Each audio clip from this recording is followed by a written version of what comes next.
ECSI fans, you want to revolutionize your sports investing habits? Allow me to tell you about WagerWire. WagerWire is an app that helps you become a superior bettor by allowing you to sync all your sports books and track all your bets in one place. See your current action, your betting history, and stats. You could also sign up for sports books and collect bonus offers. Follow them at WagerWire on X, as it's the best account on the platform. Head to App Store or Play Store now and search WagerWire and download the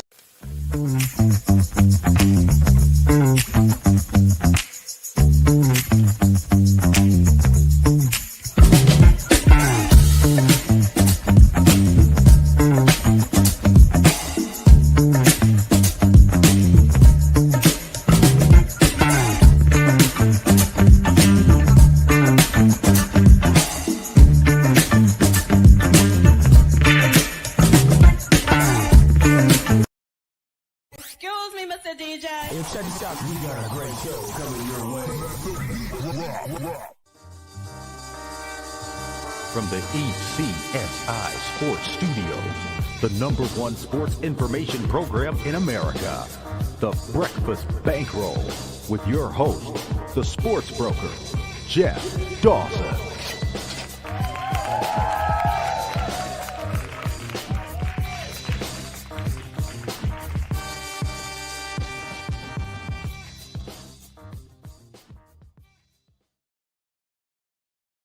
Good morning, sports fans from all around the globe. I am the co-host, Jeff Dawson, East Coast Sports Investors, and it's that time of the week for the Breakfast Bankroll Tuesday, November 4th.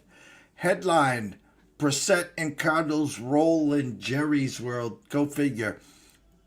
Signature, not signature. How about standalone game Monday Night Football where YouTube people that have ESPN, that have Disney couldn't even watch the game. But underdog and under. Kind of goes hand in hand on these games. No Kyler Murray, no problem, as the midget was out again. And rumor has it, Arizona might stick to Jacoby Brissett. So trade deadline tomorrow, 4 p.m. Stay tuned there. So first and foremost, a shout out to our proud sponsors and partnerships. It's WagerWire. Head on over to Google Play, download the app. It is free. And of course, AtlantaSteaksAndSeafood.com. Steaks, seafood, chops, appetizers, wines. Terry's got it all. Head on over to AtlantaSteaksAndSeafood.com. Place an order today. You could be grilling as early as Thursdays. So without further ado, let's bring him on. Mr. Scotty Webb. What's up, Scott? What's going on there, man? It's kind of a funny thing about these standalone games and some of these games that, you know, you look at them and you go, you know, I ran this through AI and it's like, it said, you know, hey, Dallas is probably the right side. And then it said, but play under. And everybody I talked to or listened to or watch or whatever, they were all over. And sure as shit came in under. But, you know, one of the things I think is it's hard to bet favorites when they can't play defense. I mean, that's just the way it is. So think about that when you're making your bets and you know, if you're betting on Dallas and you're wondering why you lost, it's because they can't stop anybody. You know, they got to outscore teams, and you know, it's kind of like Cincinnati. You're not as bad as Cincinnati, but on defense. But it's kind of the same theory. If you don't go score 40 points, you're going to lose the game. So that's kind of where they are. And then I saw they made a trade today to get a linebacker, and of course they get the linebacker from where? Cincinnati. Okay, great. You know, that should help, from the 32nd defense to the 31st defense. Let's help that out a lot. Well, and that's the comical thing right there, is the fact of the matter. Here's Cincinnati with the worst defense in the NFL going and trading a high prospect, one of their better defensive guys. You know, some of these moves are just comical. You know, you look at that, the NFC East now with Jaden Daniels probably done for the year. Another loss now for Dallas. And you take a look at the Giants situation. Eagles travel to the Packers. Packers off a loss. Kraft done for the year. Kind of one of these, it looks like Eagles fly, meaning for the division there, Scotty. Yeah, I mean, who's going to challenge them now? I mean, I don't think anybody's going to challenge them, in that division. And to be quite honest, we've always talked about this that um, the Eagles have been the best team in the NFC for a long time, or at least for the last couple of years. I think the Rams are going to give them a challenge this year for that spot. And to be honest, I don't know what to make of Seattle and how good they really are. Like I think Seattle's pretty good. Now I think I don't I don't like the 49ers as well in that scheme of thinking. I think they're a good team. I don't think they're the best team in the NFC kind of team. Like the Buccaneers. I think the Buccaneers are a good team, but I don't think they're the best team in the NFC, stuff like that. Whereas, you start to think about the AFC and, Kansas City, Buffalo, and Baltimore, like those teams just all stand out to me. I know everybody likes Indianapolis, but you just wait on that because they're going to start playing some good teams, and things are going to go back to what you saw last year from that team. So I think as you start to kind of look at this again, it's the upper echelon in the NFC is not as good as the upper echelon in the AFC. Now maybe there's a little bit better middling teams in the NFC than there are in the AFC, but I don't think anybody's better than Buffalo and the Chiefs. Well, I'm going to stay there for a second because your Bucks host the Patriots this week, 2.5 point favorites. And then the look ahead next week, they travel to Buffalo. Thoughts on the back-to-back games there?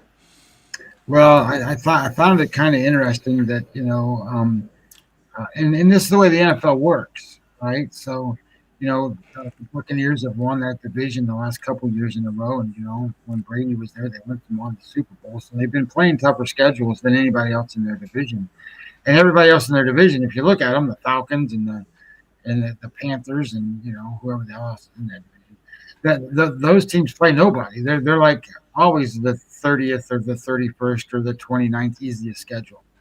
And because of those teams, the teams have to play those teams. They end up being kind of in the middle of the pack. But it doesn't surprise me, that they got to go, that they got to go to Buffalo and play Buffalo. And I don't think they're going to do well in that game. Now, having said that stuff, a lot of times, they beat not this year, but they beat Detroit in Detroit. So it's a weird. Tampa Bay's a weird team because their defense is decent, but it's not great. And their offense, which you think is like, okay, well, they can't do this and they can't do that, but man, they just go down and put on points. So they're a difficult team to get a good read on, and I think they're kind of like Buffalo in that regard. I think Buffalo is not the greatest defense in the world. I think they played good defense. I like Ed Oliver and stuff like that. But I don't think they have the greatest pass rush in the world. And to be honest, I think they have a good offense. But it's all the quarterback. It's all the quarterback. If the quarterback's off, they're going to lose. That's just the way it is. They don't have the ability to do other things to make that team sustainable on offense. Whereas you could say the same thing about the Buccaneers. I mean, if the quarterback's not throwing the ball to the good wide receivers and stuff, you're not going to run the ball down people's throats, especially with their Bucky Irvin hurt. But White's been doing a pretty good job for them. So they're interesting teams that way. In regards that none of these teams really have dual threats like Philadelphia does. Philadelphia can run the ball and they can throw the ball, but it's not been a great year for their offense that way. So it's kind of interesting how some of them, Lamar can do the same thing. That team can run the ball and they can throw the ball. So it's kind of interesting how some of these teams structure their offense and then go about trying to make it happen, and then where their flaws are on defense, and then whether those flaws get exposed or not. So I don't know. I think there's so much still left to go in the NFL and so much drama that's going to unfold. I mean, nobody and their brother is going to sit there and go, well, the Saints are going to go beat Green Bay in Green Bay. Okay. Well, before we switch over to the return of the action today, we do have two games, Miami at Ohio and UMass at Akron. Two games stick out to me in the NFL, Scotty, on Sunday. both road dogs. Baltimore 3.5 at Minnesota. We saw the return of J.J. McCarthy. We saw the return of Lamar. Little extra rest for the Ravens here as they got to go on a run here. 3.5-point favorites at Minnesota. And then the revenge spot here, Rams 3.5 at San Francisco. Again, is Purdy coming back or not? And if he is coming back, kind of a tough spot to come back to, having as many weeks as he's had off. And Mac Jones, hats off, been taking a beating, but has been playing great ball. Yes, last week going to New York and win after getting beat up in Houston. But thoughts on both Ravens 3.5-point favorites at Minnesota and the Rams 3.5-point favorites at San Fran? Well, I haven't run anything in the NFL. I usually don't run the NFL stuff until, Thursday, because Wednesday I do a lot of the college football for Saturday. And then that takes me all day to do that. And then I do the Thursday for football. However, I've started using the Sagrin numbers. He's got a model that puts the scores and potential numbers and stuff together. And if you're familiar with Sagrin, he's been the USA Lines guy forever. And I did some research on some of this stuff about like what's the best to follow, because I've been doing Bill Connelly like in college football. I've been trying to follow his SP plus numbers and things like that. They're all models, so it's good to have somebody who's writing these models and doing different things, just to give you an idea of kind of what the models suggest and different things. Obviously, Bill Connelly doesn't do one for the NFL. So, and then I get Kenny White stuff. I pay $20 for that. So, Kenny White sends me his numbers. So I don't have Kenny's NFL numbers. I usually get those either today or tomorrow. I can't remember. But he's been busy sending basketball numbers on 100 games. So anyway, what's interesting, that the Sagrin numbers are out. They came out this morning. I was plugging those in. And for that Baltimore game, I thought it was really interesting. It's 24-26 Minnesota to win the game. So I thought that was kind of interesting. That means that I need to bet that game very clearly and figure out, why is Minnesota favored in his numbers to win that game. And then in the other game, it's very clear that the Rams 25-26 is winners. 25-19 win, 6-point win. And I can see that pretty clearly too. So I don't know that, like when maybe you got a way better memory at this stuff than I do. I think that San Francisco, when they played in Candlestick, their home field edge was way better than it is when they're playing now where they play today. I don't think they're getting any kind of lift by playing at home out there. So, and maybe it's because it's so far away from San Francisco. I don't know. But the point being is that I always thought that it's when they played in Candlestick, it was a pretty tough place for these teams to come in, and their home field edge was pretty good for San Francisco. So I don't see the Rams coming in here being like, oh my God, we got to go play in San Francisco. This is going to be a hell of a place to play, and the crowd's going to be so terrible against us. I don't think any of that. So I do think that. And the Rams are playing really well. Their defense has been good, and I think that as long as Puka Nacua is okay, because he left last game, had a bruise on his chest or some shit. But I guess if you're going to throw the ball to the guy 30 times and he gets hit 29 times, you're going to get bruises. And going back to the San Fran Rams first match this year, it was Mac Jones. It was a Thursday night. Purdy announced, I think the day before, that it was going to be Mac Jones. The line opened up Rams -6, ballooned to Rams -9, and everyone jumped on him. I lost in my survivor pool. I never play Thursday night games. Give me the Rams -9. They're going to destroy this team. Well, not only did the 49ers cover, they won the game outright. So, again, perfect revenge spot. And it just kind of, I'm sitting with plus money for the Ravens to win the division, for the Ravens to make the playoffs. Lamar's back. They took care of business in Miami. And to see them 3.5-point favorites at Minnesota after Minnesota had a great game, 8.5-point underdogs in Detroit. And so those two numbers struck me. And the Rams right now, I tell you what, you go back to last year and the butt whooping in the playoffs. Listen, I know the Eagles are the defending champs. They're 2.5-point underdogs in Green Bay this week.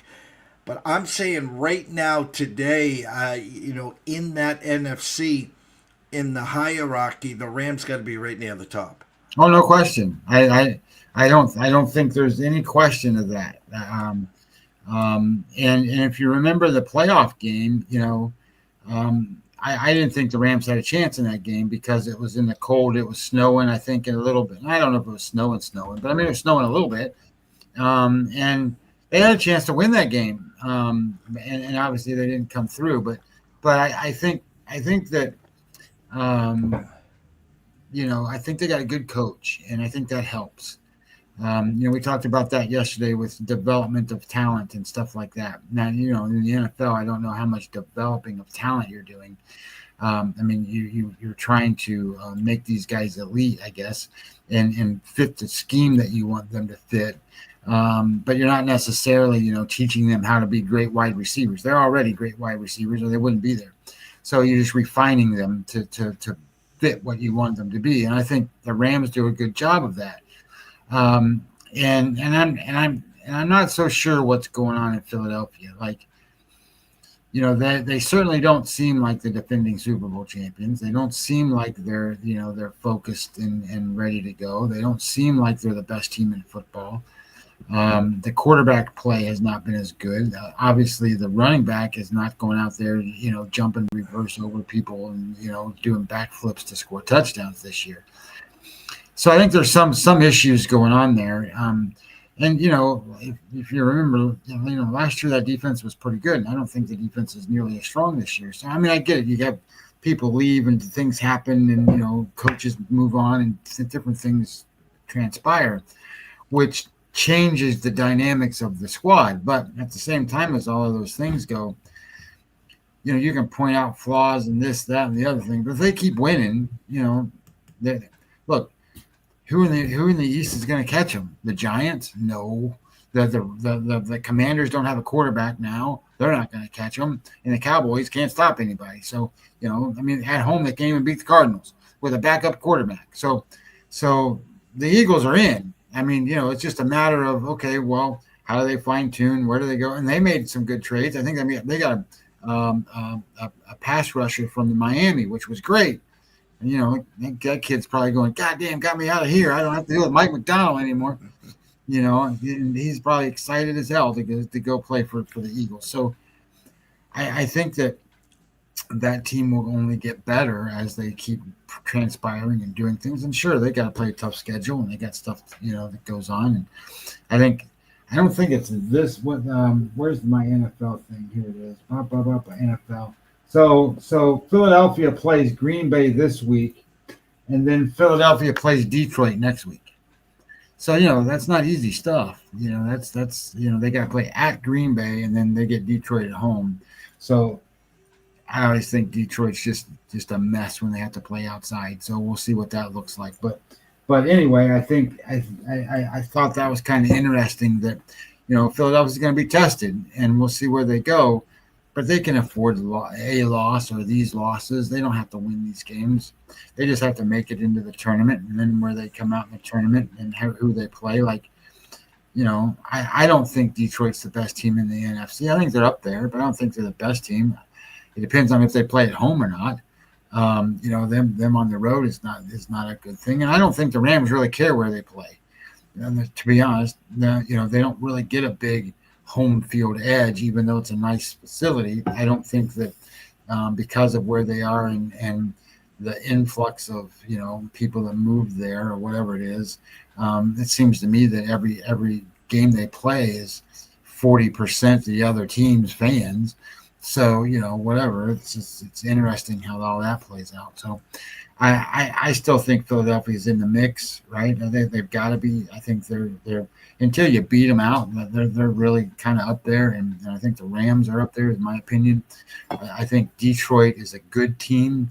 I think they can give them a run, but that all is predicated whether they play at home or not. And I don't know if they'll get there. I mean, I don't know what's going on in Minnesota right now. I mean, I wrote them off, but maybe not. Going to switch MACtion today. Miami and let me go over to here first. Let's pull it up. Miami, Ohio, and Ohio. Yes. College football game on paper. And there we go. There you go. There's your opening game here. And we'll go right there. Preview. Presto. There you go. How about that? So let's preface this by saying that, we talked about it a little bit yesterday, that, look, this is much better football than watching Kennesaw State. I'm just going to say that. It's much better football than watching, UTEP and those teams. This isn't the greatest football, but it's going to be better. Saying that, this is actually a big game. So Miami, Ohio is 4-0 in the conference right now, and Ohio's 3-1. So if Ohio wins this game, that makes them even. So they would be 4-1, and Buffalo's 4-1, and Western Michigan's 4-1. So this is going to be a very competitive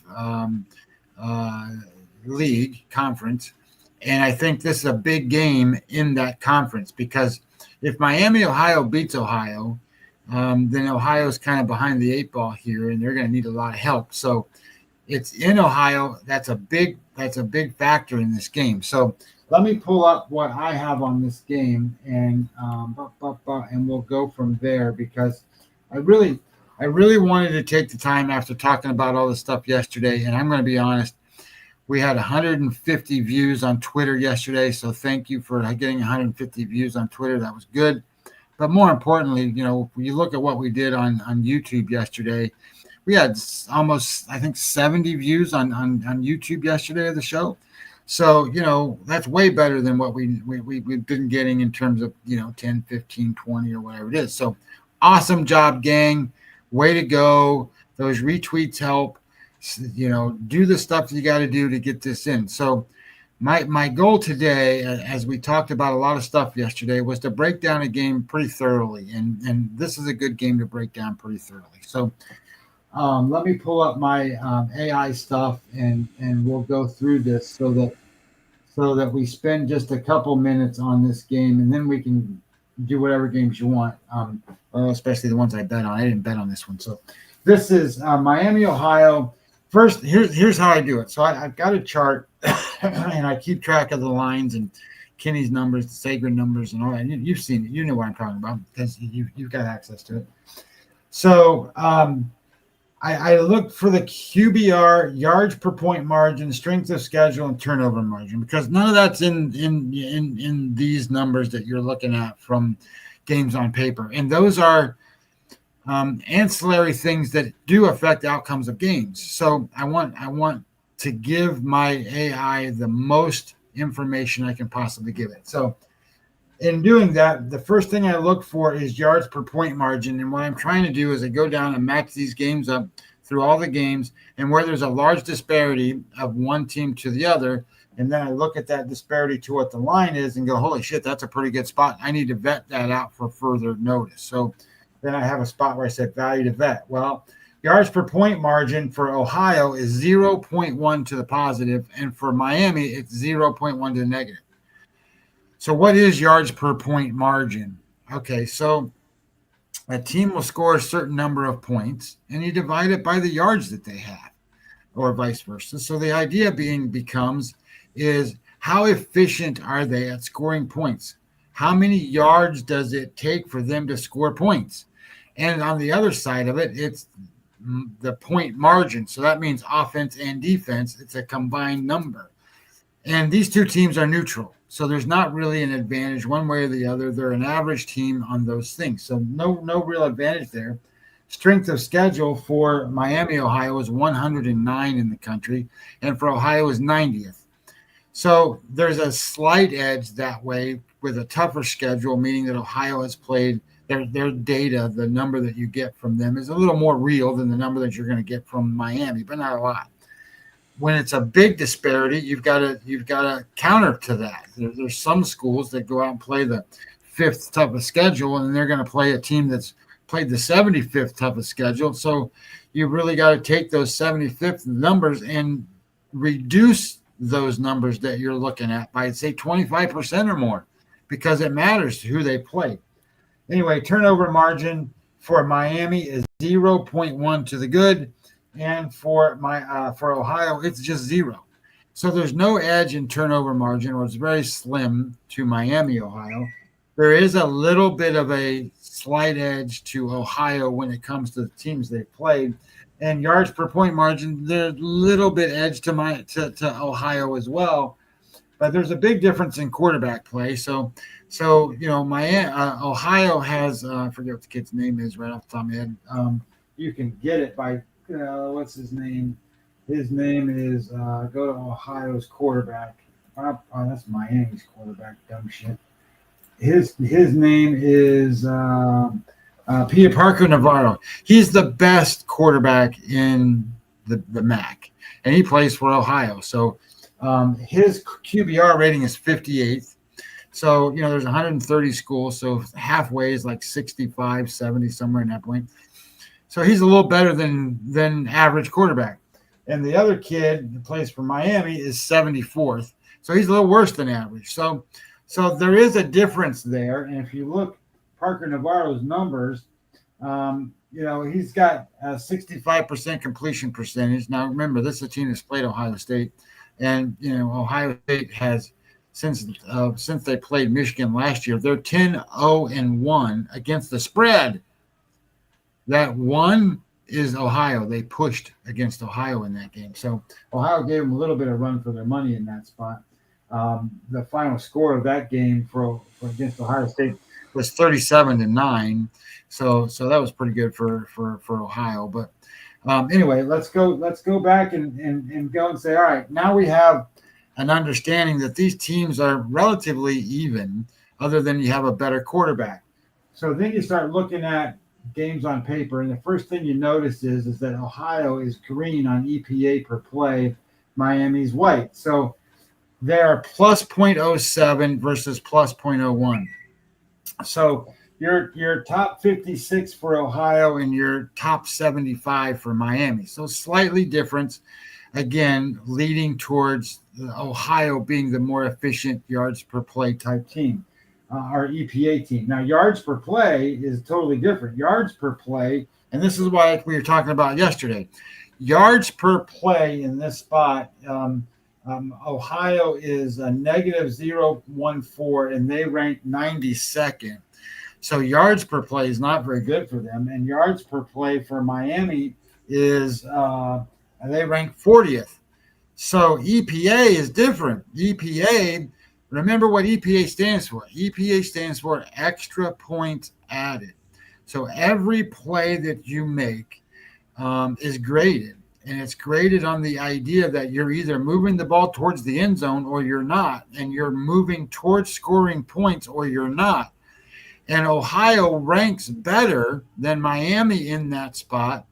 But on yards per play, and remember, that's just taking yards divided by plays, they're much worse. So they're not gaining. So that means they're an explosive kind of offense. That means that they get big plays.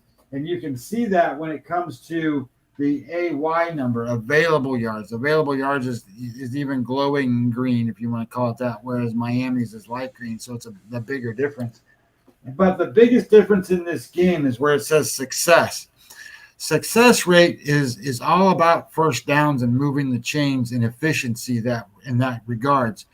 So they're 3% success rate, positive, 53rd in the country, and Miami is minus 0.1, 85th. So that means that they're going to get stopped a lot. And if you look where it says Miami offense versus the defense, and you look at third and fourth down success, Miami offense, third and fourth down success, they're 112th in the country. And they're going to face a defense that's 39th. that tells me they're going to get stopped. They're going to have to punt. And then on the other side, if you look at the offense for Ohio, third down success, third down success is tied for 25th best against the 129th worst defense for Miami. So that's the difference in the game, is how many first downs, where are they going to go, how's this going to go for Ohio? Because when you look at it, Ohio's offense ranks 52nd against the 51st rated defense of Ohio. So there's not a lot of difference there. And then Ohio's offense is 45th against the 41st rated Miami defense. Pretty tight spread. But here's how AI does it. So when I look at AI and I pull this up, and I'm gonna kind of break this down real quick. So what I do is I copy and paste this spreadsheet, and then I put in my information that I have, and I go, hey, look, this game's important. This is the MAAC conference kind of championship, segmented game. It's important. Here's what the line is. And then so it comes back and it says, here's a high-level summary of this, right? So both of the teams, they're tied in terms of where they are in terms of record.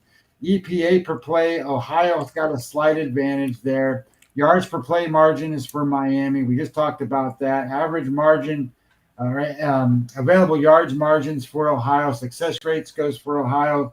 Strength of schedule goes to Ohio. Yards per point margin's about the same.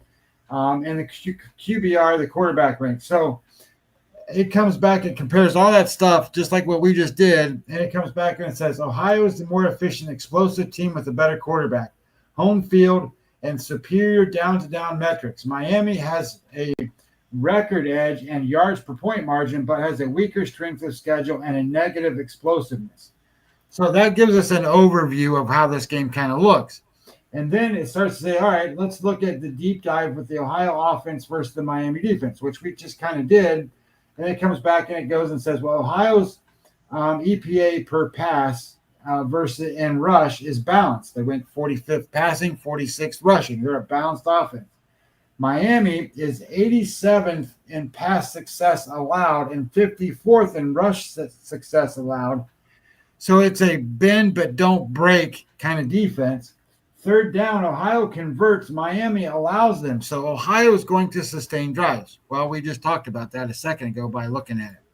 Then Miami's offense against the Ohio defense looks like this. Miami's EPA is 51 passing, 117th rushing. So there's a big flag, red flag.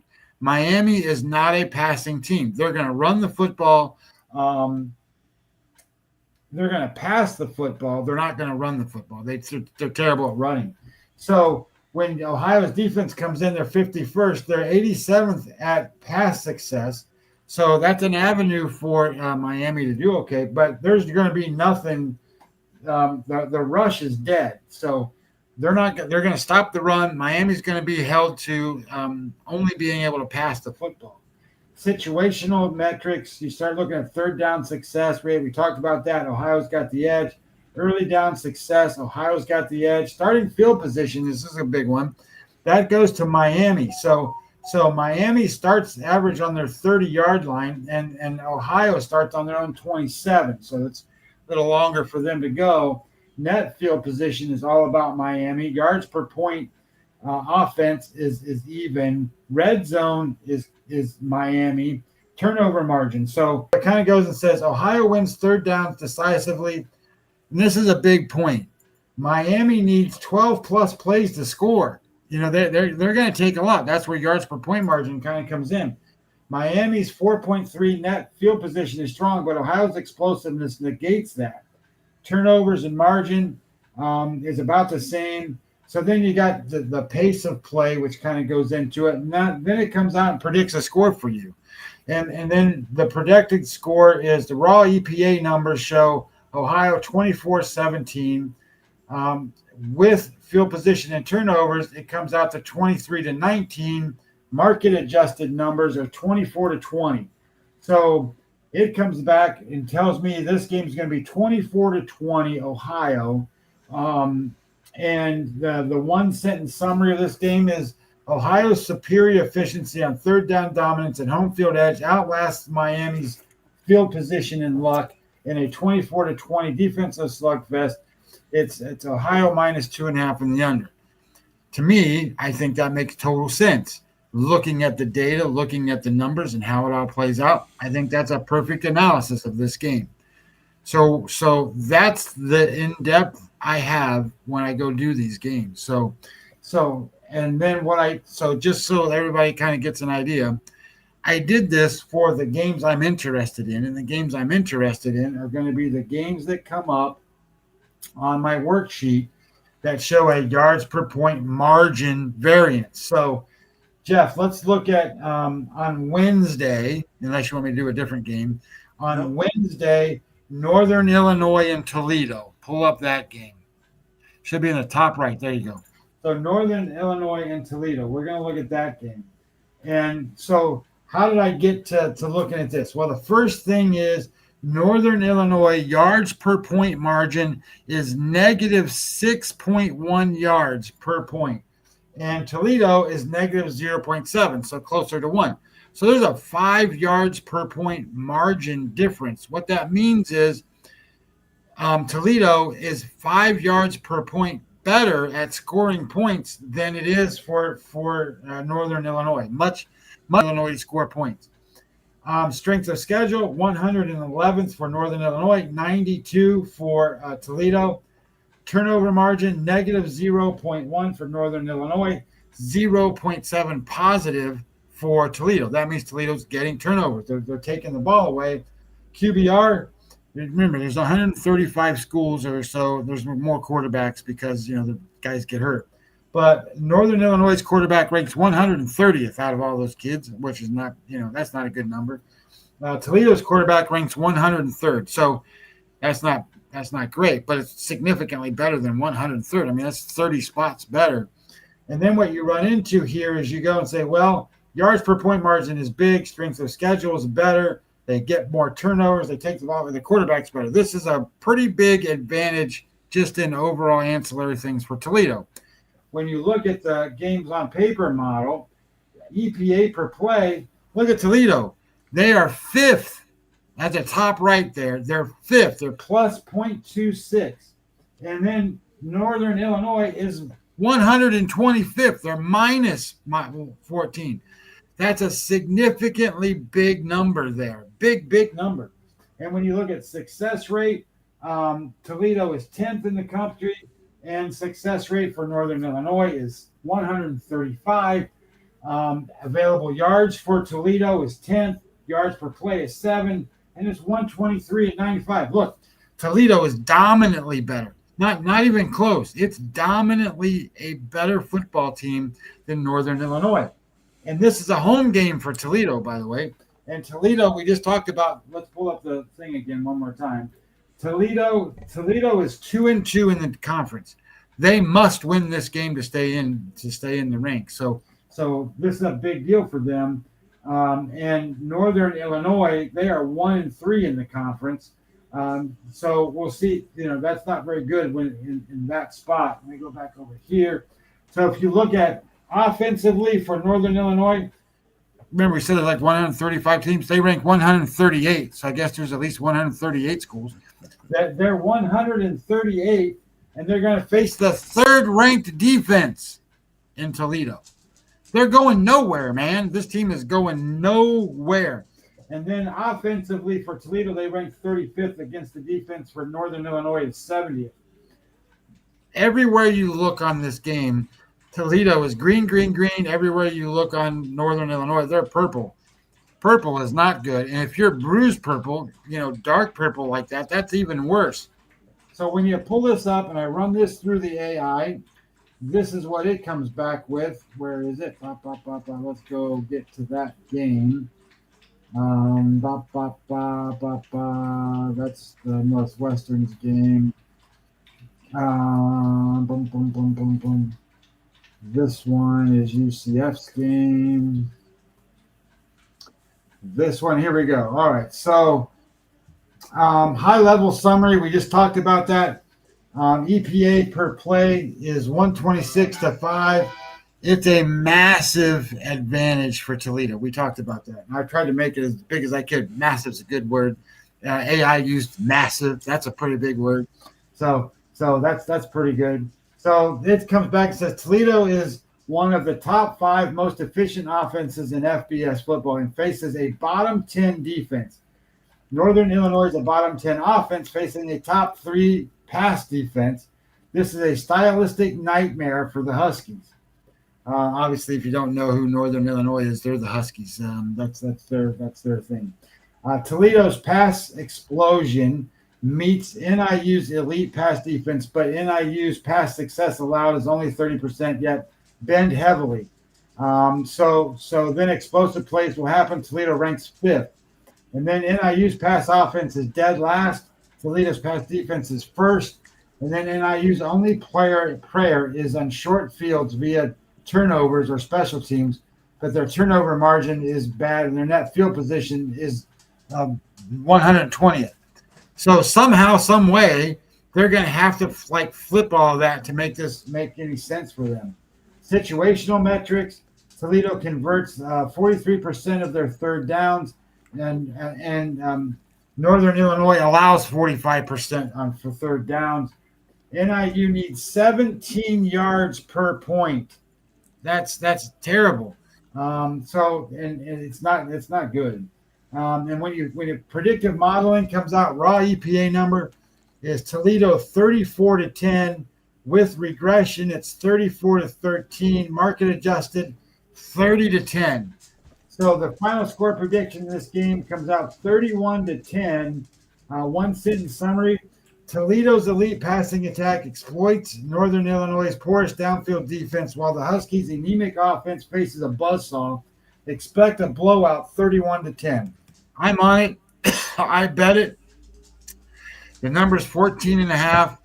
I got it. I got 14, Jeff, and I bet it. I got 14 at minus 115, so I didn't think that 5 cents was too bad a deal. So I took it at that, but I'm not worried about that. Look, I've played some bad numbers, meaning that, the key number is 14. Don't worry about that. This game's a blowout, no problem. That's Scotty Webb's first play of the week. This is Toledo minus 14.5, whatever you get the number at, and don't worry about it.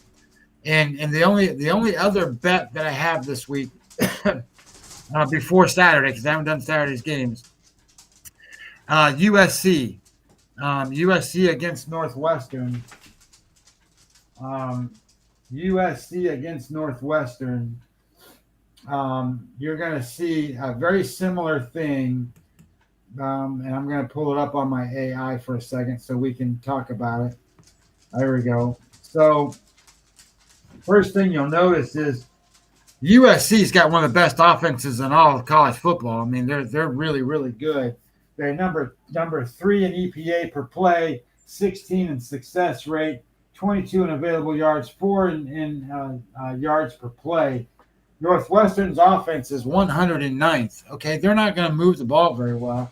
And the defense for USC is getting better. They rank 30th. Their offense ranked 2nd. This is a mismatch.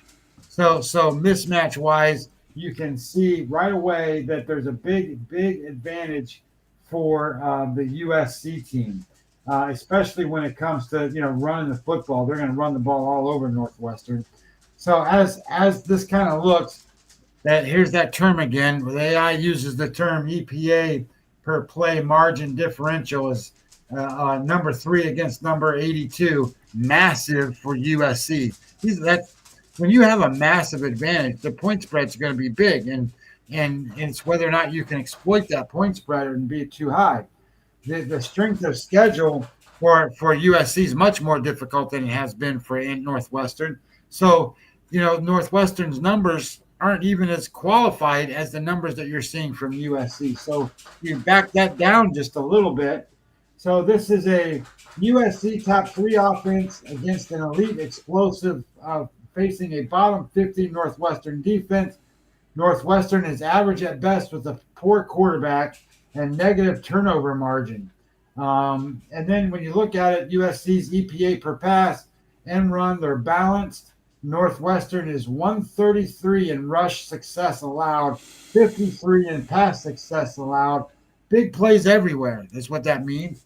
And you got USC third down converts 53%. Northwestern allows 46. That means sustained offensive dominance for USC. They're going to keep the ball and just move the ball down the field. When Northwestern has the ball, they're going to get crushed. Northwestern has a pass game is number 90 against the defense that's 30th, and the defense for USC, they have a 1.1 turnover advantage. The rush is weak, one-dimensional, so that turns Northwestern into a rushing team. That's all they can do. Success, it's situational metrics. USC wins early downs decisively. Northwestern's going to be on their heels the entire game. Northwestern needs 28% more yards per point, inefficient scoring. Turnover margin is significantly big for USC. So game pace is about neutral. USC controls the clock with efficient, explosive plays and drives the model. And the model predicts this. The EPA raw numbers is 38-13, with regression 35-14, market adjusted 34-13. Final score prediction 34-13 for USC. And the one sentence summary is USC's top offense dismantles a helpless Northwestern defense while their number 30 defense suffocates turnover prone low QBR Wildcat quarterback in a 34-13 blowout. So I like it. I think that's going to be a good spot for them. I think they get, a break from playing some of these teams that they've played in the last couple of weeks for USC. This is a good spot for them. Northwestern coming out to California is going to be a bad thing on a Friday. I like it. I played USC minus the 14 or 14.5, whatever you can get the number at. Myself and Scotty will be back here on Thursday. Thursday and Friday, set your notifications for 9:15 a.m. Big shout out, as Scotty said yesterday. Keep doing what you're doing. Like, subscribe. Head over to YouTube. Give us a subscription there. Looking for 12,000 at some point there. I will be live with Andrew McGinnis in about 10-15 minutes. Talk some NHL. Talk the aftermath of the Jays crushing loss in the World Series. Got some action today. Great breakdowns as usual by Scotty here. In pocket as you speak, you said, Scotty, Toledo and USC, correct? And USC, yeah. Now, I only did the games up to Friday because, I know this is our only show up to those, and that's when you'll get them in. Thursday, I will have the in-pocket plays for Saturday's games. There might be 5, 6, 7. There might be 2. I don't know how many we're going to have. But I will vet through the majority of the games I'm interested in. And I even, some games I won't be interested in, but those are 2 big name schools. Let me vet through that. Just so that if somebody has a question and you want to ask me about a game, I can go through it and be more up to speed on it. So that, you don't sit me here and go, oh, well, whatever, mouth it off. But it can be fun. Sometimes it can be fun for somebody to go and say, hey, you didn't do this game, so break this game down for me, and I do it live. That can be fun too. So. 15 minutes, 10 minutes, 12 minutes, myself, Andrew McGinnis, back here. And then again, Thursday, myself and Scotty will be back 9:15, and then at 11 o'clock, Tyler Wyatt Bets and Odds Culture. We'll be talking some college football, and of course, Matt Grissom at Grissom on X at NCAA Insiders, talking Westgate Superbook, College Card, and more. For myself, Jeff Dawson at EC Sports Invest, the one and only Mr. Scotty Webb at Webby20 MLB. Wish everyone a blessed day. Enjoy yourselves and stay tuned.